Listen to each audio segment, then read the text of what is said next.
அந்த குணங்களோட இறை குணங்களோட வாழும்போது குடும்பம் பார்த்தீங்கன்னா கூட்டு குடும்பம் வாழ்ந்தாங்க.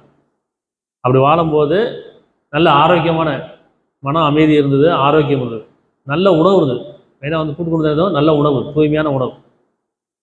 அப்போல்லாம் பார்த்தீங்கன்னா எல்லாமே வீட்டில் தான் சமைப்பாங்க. வெளியே ஹோட்டலில் பிரச்சனையே கிடையாது. இப்படி ஹோட்டலில் போய் சாப்பிட்ற எண்ணம் கிடையாது. பிள்ளைங்களுக்கு கூட பார்த்தீங்கன்னா தீன்பண்டங்கள்லாம் வீட்டிலே செய்வாங்க. அப்போ வந்து பேக்கரியில் போய் வாங்குவோம், இந்த மாதிரி ஸ்நாக்ஸ் வெளியே போய் வாங்கிட்டு வரணும் அப்படிலாம் கிடையாது. நீ தனி குதிரை வச்சு வாரம் ஃபுல்லாக ஹோட்டலில் சாப்பிட்ணும். ஏன்னா 2 பேர் வேலைக்கு போகிறாங்க. அப்போ என்ன செய்யணும், சமைக்க நேரம் கிடையாது. பிள்ளைங்களுக்கு ஸ்நாக்ஸு தீன்பண்டம்லாம் சேர்த்து கிடையாது, பேக்கரியில் வாங்கி ஆகணும். அப்படின்னு உணவு கெட்டு போச்சு. ஆனால் அந்த காலத்து அப்படி கிடையாது. குடும்பத்தில் எத்தனை பெண்கள் வேணும் அத்தனை பெண்களும் சேர்ந்து வேலை செய்வாங்க. நிறைய ஓய்வு கிடைக்கும், உணர்வு இருந்தது, நல்லெண்ணம் இருந்தது. உணவில் பார்த்தீங்கன்னு சொன்னால் அறுசுவை உணவு இருக்கும். எப்படின்னா அவங்க விரும்பி செய்வாங்க, அக்கறையோடு செய்வாங்க, அதில் அன்பு பாசம்லாம் கலந்து செய்வாங்க. யார் யாருக்கு என்ன பிடிக்கும், சுத்தமாக அப்படியே தூய்மையாக இருக்கணும்னு நினைப்பாங்க.